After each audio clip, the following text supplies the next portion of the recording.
What's going on out there, esports world? Welcome once again to BossFightTV's The Reload. This is episode number 44. We will be covering September 25th through October 2nd. As always, my name is Josh Engel, also known as Anti-Pro. And I'm Mike Bisson, aka Mohawk Mike, and I got my little cup of tea right What here. do you got? What does that say on there, man? It's actually, it says for the Navy. You gonna join the Navy? It was a free cup. Did you have to sign up for? I bet you had to sign up for one of those recruiters Push-up things. or the push-up things. I don't even remember. One time I did that with the Marines on my college campus, and that was a bad mistake because I got an email like every other day, like, "Hey man, you want to join the Marines?" Mm-hmm. They actually called my house once, and they were like, "Can we speak to Josh?" I was like, "They're like, this is the U.S. Marines," and I'm like, I'm not interested. I just wanted that water bottle, man. You don't turn down the Marines. They may be few, but they're proud. They'll come for you. Anyway, no, I have a nice glass of pomegranate tea because I was sick all weekend. Aww. And unfortunately, I actually missed a major event. Oh, no. Because of it. But we'll talk about that later. Indeed. Well, you know, I don't have anything else to say. So what event did we miss? For all you fans of fighting games out there, maybe even those fans of people who don't know about fighting games, we had Seasons Beatings Ascension this past weekend, which was going on in Cleveland, actually not in Momo's. Unfortunately. Fortunately, Momo's is gone now. I miss you, Momo's. Pour out a little bit of tea for Momo's. But as I mentioned, me and Josh were actually planning on going up there. I got really sick. Sinus infection, a whole 10 yards. So instead of going up there and having everybody travel in and get everybody sick and then travel out and like the movie Pandemic, I decided to not go, pull out last second. But I was able to stay home and watch the stream with Coco and a blanket, and it worked out. It was all nice and neat. Yay. So rather than go on about my personal life and all my stories, let's go ahead and get into results. Obviously, Seasons Beatings is known primarily for Marvel. Marvel, baby. The home of Mecha and Marvel. So let's get into results for Ultimate Marvel vs. Capcom 3. In first place, we have Chris G. Surprise, surprise. Oh, battles, Chris G. Second place, we have Flocker. And in third place, we have PR Balrog. But more importantly, for those of you who missed it, there was actually a quote-unquote situation during the top 16 losers finals. There was a match between Filipino champ and Tayson. Now, what happens is in top 16 is actually played best 3 out of 5. So the match was actually 2-up for Tayson. It was 2-1. Tayson only needed one more match to knock Filipino champ out of the losers and move on into the rest of the bracket. But you know what happened? What happened? For the first time ever that I've ever seen, talking about Marvel 1, 2, and 3, and Ultimate, all iterations of the game, we had a match end in a draw. What? Which is weird. They actually... I'll say that. Go ahead and I'll say that first about the tournament before I get into more details. This Marvel tournament was nuts. I have never seen so many highly contested matches as I did at Seasons Beatings this year. Now, obviously, there's a lot of high-caliber players, but also there was a lot more timeouts, a lot more 1v1 character situations, and that is exactly what happened in this match. In the fourth match, they actually had Filipino champ came back from one character down, tied it up, so it's one character on one character. Guess what happens? Timeout. So as Tayson's last character comes in, time runs out, no damage done to each character, because traditionally the way it happens, whoever has more health wins the round. Match ends on a draw. It actually came up. Draw! Crowd goes nuts. So technically, by the way you play with Super Street Fighter, because there are rounds, when there's a draw, both players are awarded a win, and so that counts into it. But Marvel, of course, is not played like that. You just play match after match after match. So initially, people in the corner of Tayson were saying, that's it. It's a draw. Both players win. He's got his 3. He moves on. Filipino champ is out of the tournament. Filipino champ, of course, says, no, that's not right. We need to run it back. IFC Yipes actually came out of the back. You could just see this like tall, dark figure move out from the shadows. Is there awesome intro music playing? There wasn't, but no? I may go back and take that video because it's funny because he came up like the Marvel Messiah he is, and he just waved his hands. Everybody stopped. The crowd went silent. And he's like, what happened? And he got the story from Tayson. He's like, what happened? He got the story from Filipino champ. And he's like, yo, run it back. This is Marvel. That's the way it happens. Also, speaking of which, I actually got a quote. I actually just got a text from Chris Gallion. Exclusive. Of the actual organizer of Seasons Beatings. And this is, and I quote, you ready? In quotation marks. It's Marvel tradition It's Marvel tradition due to it having no rounds, so they should have ran the match back like there should. Plus, winning on a draw game is a pussy way out. Marvel is hardcore. You want to know that you beat your opponent, don't you? So, there you have it. Official statement. Official statement from Seasons Meetings from Galleon. Thank you very much for communicating that back to us. IFC Yipes, of course, came up fluff, and man. Straightened it out. Get on this, Scoots and DJ Wheat. So, anyway, that is what happened. I just wanted to bring that up because that was interesting. Like I said, I've never seen that before. Galleon himself said he could never recall any situation in which something like that happened. So, specifically, for that moment, the right call was made. Galleon is backing it up. Yipes was correct. Everybody else was correct. All the stream monsters that say otherwise, run your own tournament and make the rules to where if there's a draw, then that happens. Even though that'll never probably happen. That'll probably never happen. Anyway, so let's move on with more Marvel as we actually had the 5-on-5 World versus the USA exhibition in which USA wins it 14-11. So, good stuff there, as always. All the way around. Now, because, of course, I'm a little bit biased, I'm going to go straight into Tekken Tag Tournament 2 because this is one of the first major tournaments in North America for Tekken Tag Tournament 2. Let's get into results for that. In first place, we have... Oh, sorry, I actually skipped over Street Fighter in my notes. You did. But I am. Like I said, thought you were biased. Legit. Nope. You're being biased and you're like, Tekken I'm going to switch Tag 2. Tekken Tag 2, first place we have Slips. Second place we have Fab. In third place we have Antonio Carmona. And... secretly in fifth place, my good buddy Sloosh. So, good job, Mike Sloosh. Sloosher. Shout out Cincinnati. So I'll actually, if you remember I was saying good job, Sloosh. Let's move into Soul Calibur 5 because I put them next to each other. Soul Calibur 5, first place, Sloosh. Woo! Oh, yeah. Representing. First place, we have Sloosh. Second place, we have Spider. And in third place, we have Mr. All Caps. So, good stuff there. I am going to go ahead and back up now into Super Street Fighter 4 Arcade Edition version 2012 because that was also another very highly contested tournament. A lot of international flavor coming out to compete. Let's get into results for that. First place, we have K-Brad, who took out a lot of the field. Second place, you can see Infiltration. Third place, Laugh. And also, another side note, Alex Valle got fourth place, which is really, really good. I like to see that. So, let's move on now into King of Fighters 13. First place, Mad KOF. Second place, Lacid. And in third place, Bala, who was my favorite going in. And then Mad KOF kind of showed up last second. And, of course, he won. So, good stuff there all the way around. Let's move into Persona 4, another relatively highly contested game. One of the first, I don't want to say one of the first major tournaments for it in North America, but definitely a lot of players showed up for it. Let's get into results for that. First place, we have Lord Knight. Second place, we have Duckator. Third place, Marlin Pie. And again, another biased shout out for, we have fifth place, we have Jet M from the Cincinnati area. Indeed. So, woo woo. Okay, Legacy. Chalking it up, like taking it down.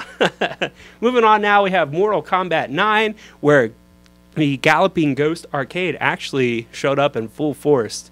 And, actually kind of surprised a lot of people. I'm not going to lie. As we'll see the results here. First place, we have Dizzy from Galloping Ghost. Second place, Perfect Legend, your Evo champion, slipping a little bit. And in third place, also representing Galloping Ghost, we have Waffles. But fair play is turnaround, as in Dead or Alive 5, we can see Perfect Legend takes first place. Maybe he was practicing that a little bit more than MK9.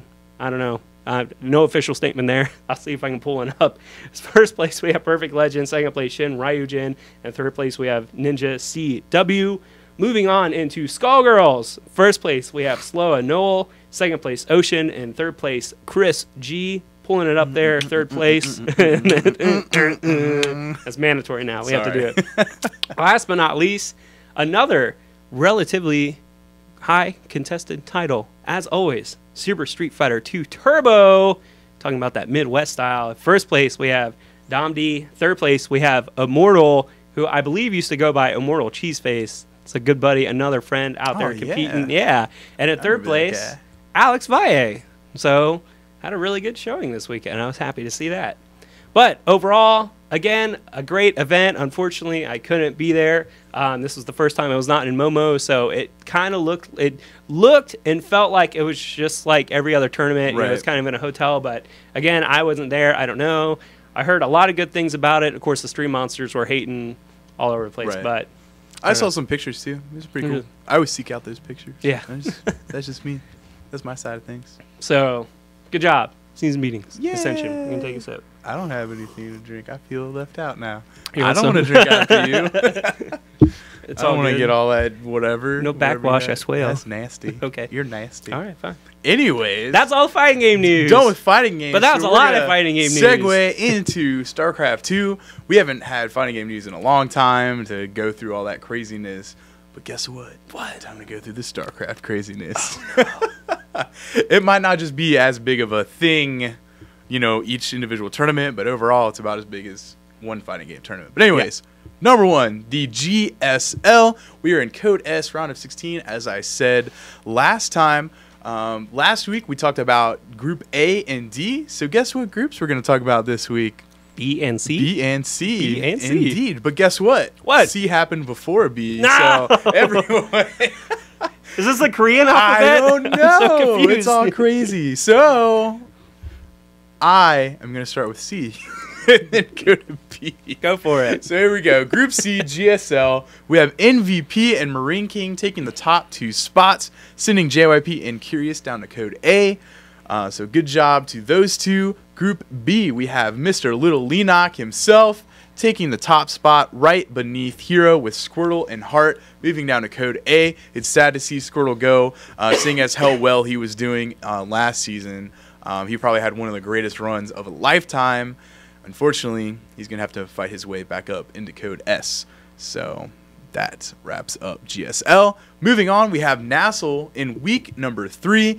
We have 5 divisions as always, but as of right before we started filming this, there was no results for number 5. So I'm going to give you 1 through 4. Go for it. Let's take a look at it. NASL division number 1.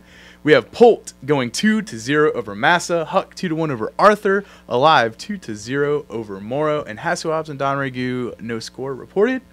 Hun and Zinio. Hun takes division number 2. We have Hun 2-0 over Zinio, Galaxy 2-0 over Cloud, Select winning over Naniwa, and TLO and Puma no results. Group number 3 or division number 3, we have Hero 2-0 over BCQT, Straylock 2-0 over Ganzi, Violet 2-0 over Mana, no score for Lowly and Dark. Division number 4, Teja 2-0 over Chef, Bishu 2-1 over Huang Xin, Targa 2-0 over Thorzane, and Vibe and Rung no results. And division number 5, the entire division, no results yet. So we will update you as soon as that gets updated. Keep a lookout on Wikipedia, great source to check out all your StarCraft 2 scores. But moving right along, we have the EG Masters Cup as well. This is also in week number 3, so let's take a look how the teams did this week. We have Acer 3-2 taking out Team Root, Empire winning over Rox KS 3-1, Team Liquid 3-2 over Mouse Sports, Dignitas 3-1 over Quantic, and Slayers 3-1 over Fnatic, and finally, last but not least, Complexity taking out Evil Geniuses 3-2, which wraps up StarCraft 2 news. That's it, man. That's it this week. We're rolling into some miscellaneous, which Mike, I think you have some. I actually have one more piece the CPL of StarCraft news. Yes, as you yeah. recall, sometime back we spoke about the Cyber Athletic Professional League being resurrected, coming back from the dead. The tournament has been around, the series itself, from 1997. I almost said 2007. 1997. Long Old time. school, man. Old school. Had its ups and downs, but recently completed their first tournament from the resurrection, from the repurchase. So this took place in Shenyang over there in Asia. They held both StarCraft 2 and League of Legends, which were both taken by Invictus Gaming, with Zai, or if you're a newbie, XY, representing Invictus Gaming, and of course their League of Legends teams taking both first place titles. So very cool to see. No word yet as far as other CPL events, but their first one back 2012 in the books. So good stuff there. Now, miscellaneous on news. to miscellaneous news. I'm sorry. Do you want to like rock, paper, scissors to see who goes first, or you I just only want to have go? one thing. Do you only have one thing? I have 2 things. You have 2 things? You go first. All right. This is all I have. Okay. Be on the lookout. October 8th, which is coming up really soon. The Siege, which is a League of Legends tournament. Really big one. If you want to watch it, check it out. Make sure you keep an eye out on Twitch TV for the stream. October 8th. League of Legends. Awesomeness. I'm done. Be there. Be square. Be there or be a circle. On to my pieces of miscellaneous news. First and foremost, as we all know, Game Battles is the organization owned/ran by MLG, in which it was actually posted this past week that MLG will be featuring Game Battles tournaments for, are you ready? CSGO and Dota 2. There is a $9,000 5v5 CSGO tournament, which they're taking registration right now, and there is also, it is a $5,000 tournament total prize giveaway for Dota 2. So a lot of people are speculating. All we need is some Shoot Mania, and we're good to go. That's weird. They're also doing League of Legends too, but we all know that League of Legends is on the circuit, so first time that we could see CSGO and Dota 2, maybe at Dallas. We don't know. We'll have to see what happens. The other piece I have is also related to MLG, and it respectively actually comes from CEO Sundance D. Giovanni, in which he sent out a tweet, and I quote, another quote. This is the quote show. You ready? COD players, would you prefer to see Black Ops 2 on PS3 or Xbox 360? Use hashtag 360 or hashtag PS3 to vote. And then, semi-quote, for real. So, as we've known, for real, the PS3 used to be the king for Call of Duty on the MLG circuit, but now Sundance is putting the power in the players' hands. There's something going on. Maybe Sony is not really going to sponsor MLG anymore. I don't know. There's no word. Of course, MLG is always super secret and last second about a lot of these things. Indeed. Speaking of which, last second, we all know now that there's going to feature Halo 4. And there was actually a little bit of news revealed about that. Right. At MLG Dallas, all day Friday will be used for the players and teams to actually play the game, because this will be they haven't release. Played it Correct. at all. So Walshy will be there. They'll be doing Bravo. And Bravo. Walshy and Bravo. And it is rumored that Gandhi is coming out of retirement to compete in the tournament. So all day Friday, they actually posted the stream schedule. There will be a dedicated Halo stream for MLG Dallas. On Friday, it will be used primarily for interviews and scrimmages, and also some in-game analysis on Friday, so players can get acquainted and also spectators alike. And then Saturday and Sunday will roll right into the tournament. So that is actually all of the miscellaneous news I have. It was all MLG related this week, but hey, whatever. It's all good. All no bias. I want to thank you guys for watching our show once again. If you have any comments, questions, anything for the good of the cause, make sure you reach out to us. You can reach us either on our website, BossFightTV. There's a contact section, or hit us up on Twitter at CallMeAntipro and at BFTV_MohawkMike. But we want to thank you guys for watching. As always, my name is Josh Engel, also known as Antipro. And I'm Mike Bisson, a.k.a. Mohawk Mike, thanking you, as always, for supporting esports, whatever capacity you do, and also thank you for considering. Clink.